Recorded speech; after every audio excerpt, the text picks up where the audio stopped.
mouse's burrow, deep in the quiet countryside, where the tall grasses swayed in the breeze and wildflowers dotted the meadows, there lived a small brown mouse. Its home was a modest burrow, nestled beneath the thick roots of an old oak tree, at the edge of a field. The burrow was nothing grand, but it was cozy, and for a mouse, it was just enough.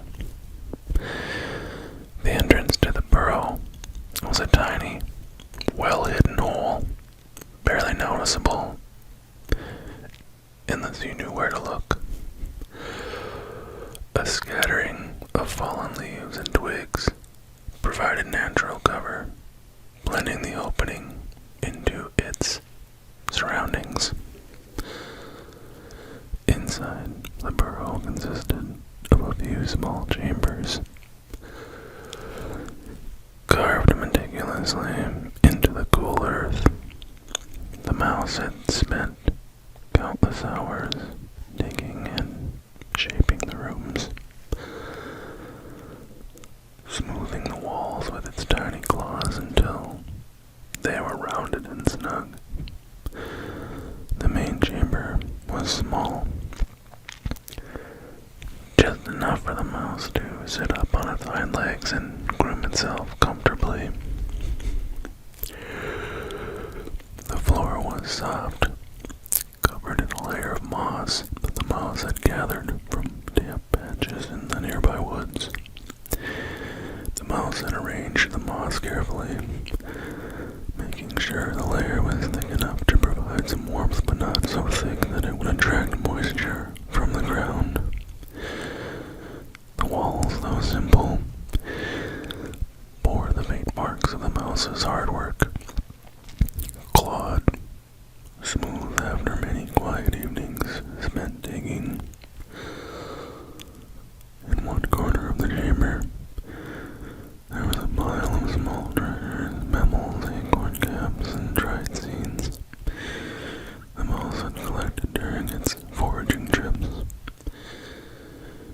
These items had no real use, but were pleasant to look at, something to break up the monotony of the dirt walls. The mouse often rearranged them, though no one would ever notice. At the back of the chamber, the mouse had made a nest out of dried grasses and a few soft feathers. The grasses were woven into a tight circle, and the feathers carefully placed lined the inside, making it comfortable for sleeping. It wasn't fancy, but it was warm, and that was all the mouse needed. The nest was just large enough for the mouse to curl up in a tight ball, its nose tucked neatly under its tail. A smaller chamber branched off from the main one. This was the pantry, where the mouse stored its food, seeds, nuts, and the occasional berry, all carefully sorted into little piles. The nuts with their tough shells sat in one corner, while the softer, more perishable foods were kept close by for easy access. The mouse was very particular about its organization, as having a reliable supply of food was crucial for survival.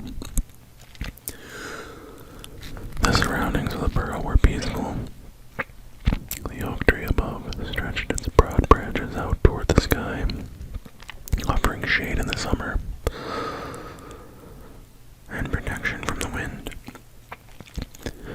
The nearby field was lush with tall grasses that rustled softly in the breeze. Wildflowers bloomed in the warmer months, adding splashes of color to the landscape. The air always smelled fresh, especially after the rain, when the ground was damp and the leaves glistened with drops of water. Most of the mouse's days were spent foraging,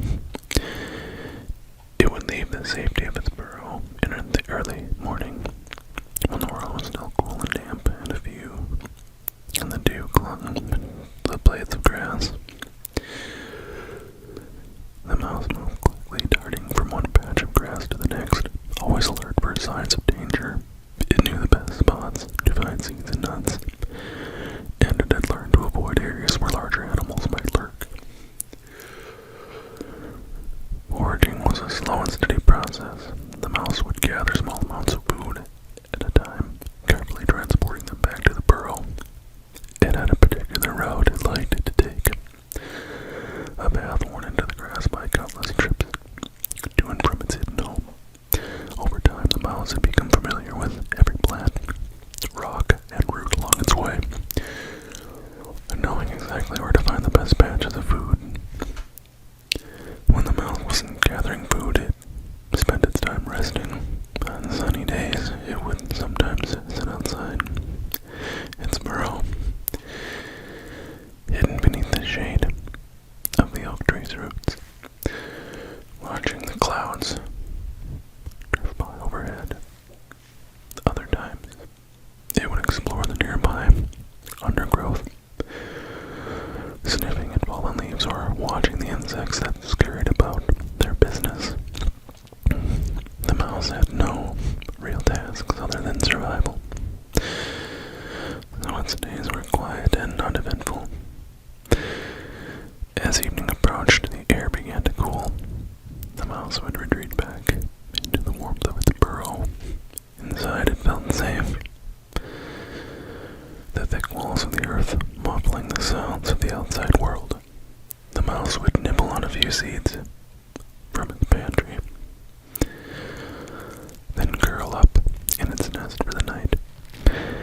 Its small body snug in the grass and feather bedding. The quiet hum of the wind through the oak's branches was a familiar lullaby, lulling the mouse into a deep sleep. Life in the burrow was simple. The mouse didn't think much beyond its daily routine. Find food, stay safe, sleep. There were no grand adventures, no exciting discoveries, just the steady rhythm of life in the countryside. And for the mouse, that was enough. The end. I hope